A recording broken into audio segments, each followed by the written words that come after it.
Today, I want to share just a little bit with you on the importance of understanding the need that whatever task lays before you, whatever you're considering, whatever you're going through,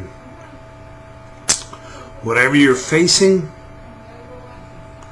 whatever's going on in your life, whatever you feel should be going on in your life, whatever you feel is not going on in your life that you want to be going on in your life, whatever seems so very, very difficult and so very, very tiring, rough, extenuous. Today, I want to share and just touch a minute that perhaps the feelings that maybe I ought to just quit, maybe I ought to just move on, maybe it isn't working out right for me, maybe it isn't happening the way it should be, so maybe it's time just to move on. Maybe that marriage isn't happening the way it should be. Maybe the job isn't going the way you thought it would. Maybe you finished school and it just seems to be no jobs out there. Maybe the perfect job you want just doesn't seem to be there. Today,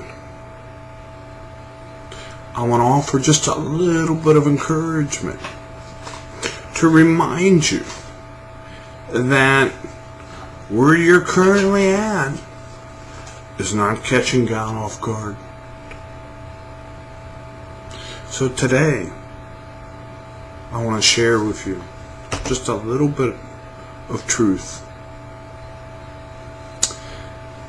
1 Peter 5:8 says, "Be vigilant, be steadfast, for your adversary roams about like a lion, waiting to devour." You see, it is Satan that would have us believe that this is too difficult, this is too hard, this is not easy.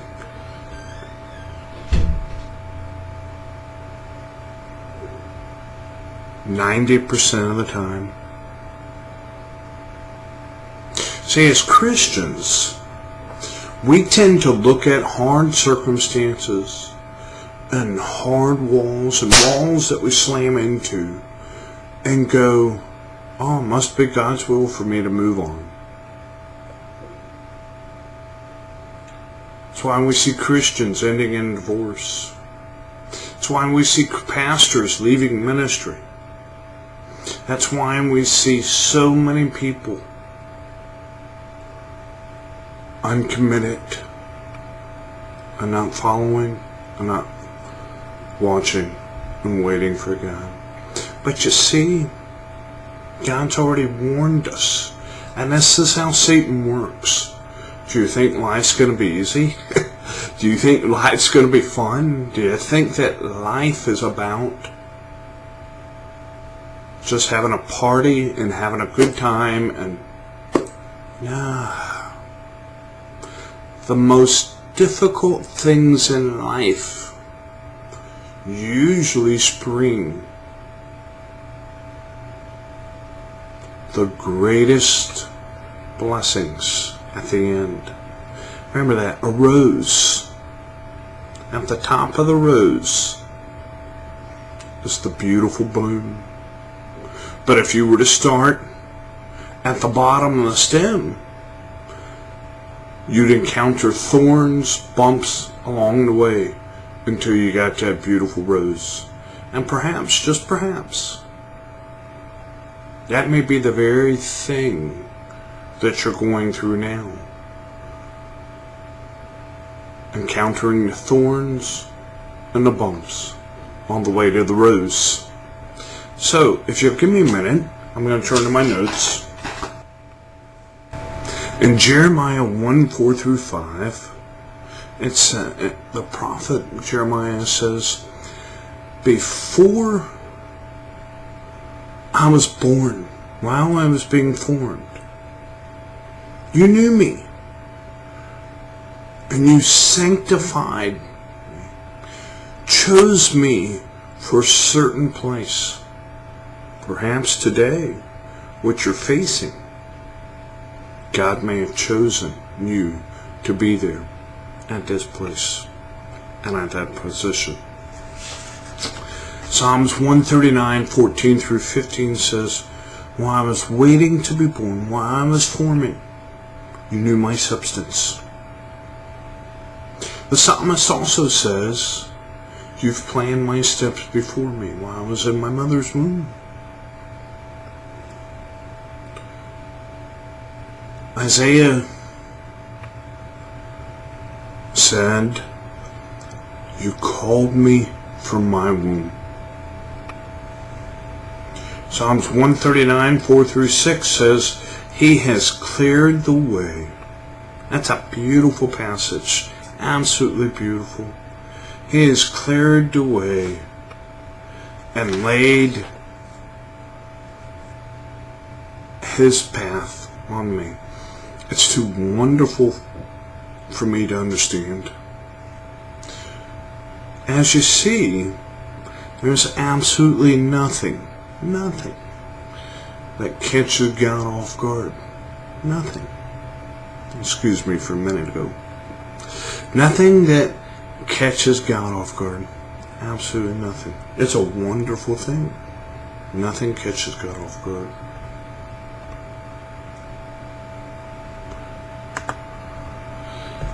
In Isaiah 45, 1 through 3, and I love this passage. Absolutely love this passage. It says, thus saith the Lord to his anointed, to Cyrus, whose right hand I have holden and subdued nations before him. And I will loose the loins of kings to open before him the two leaved gates, and the gates shall not be shut. I will go before thee. I love this verse. Absolutely love this verse. I will go before thee and make the crooked places straight. I will break in piece the gates of brass and cut in sunder the bars of iron. And I will give thee the treasures of darkness and hidden riches of secret places, that thou may know that I, the Lord, which call thee by thy name, am the God of Israel. See, nothing catches God off guard.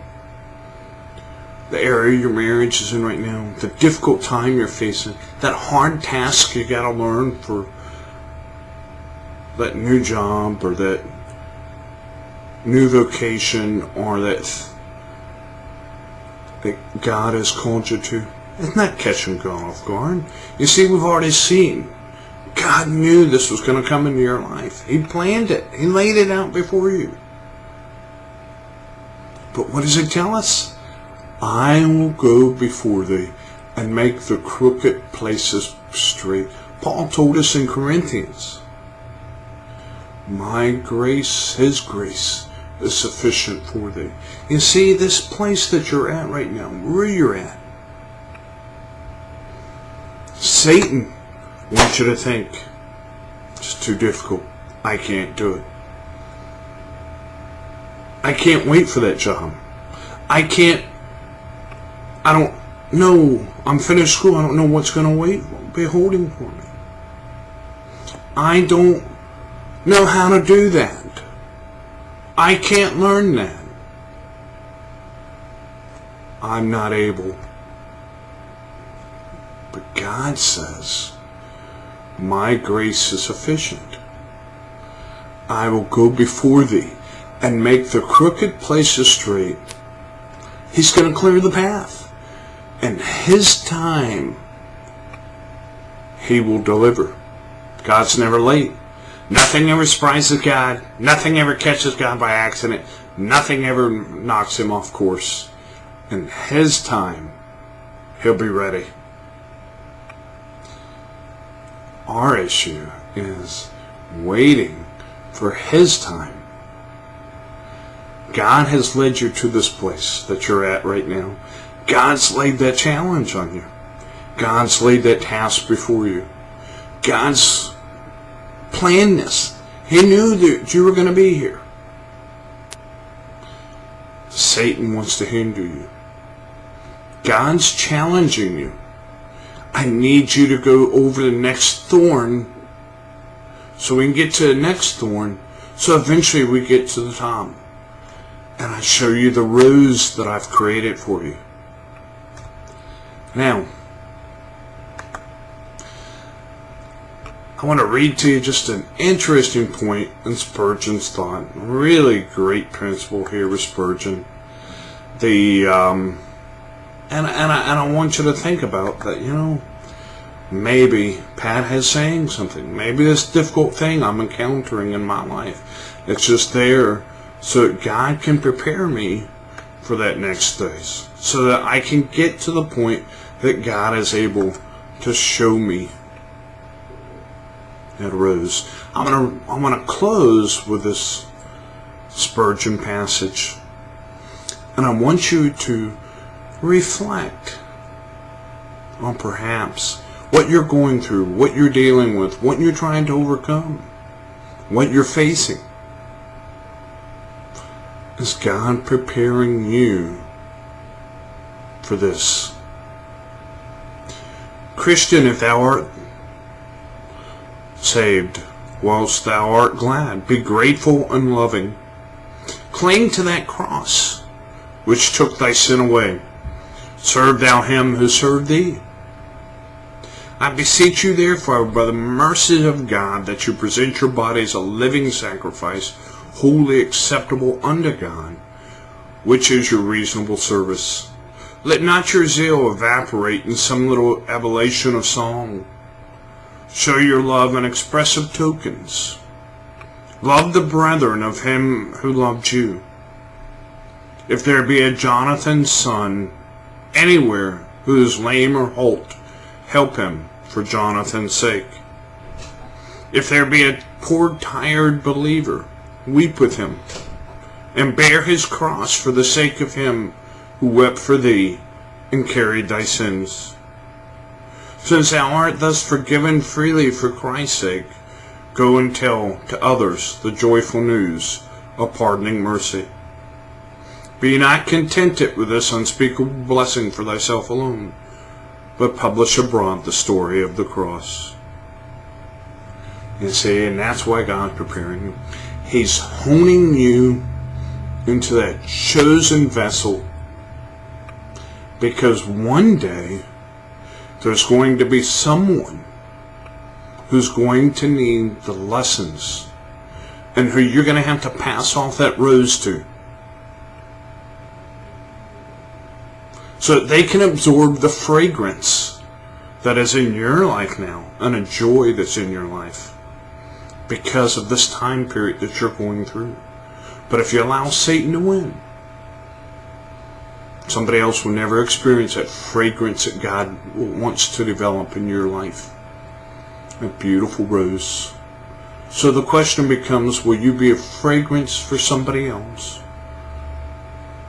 Or will you sit around all day picking out thorns? It's up to you. That's my message for today. God bless. Have a great day.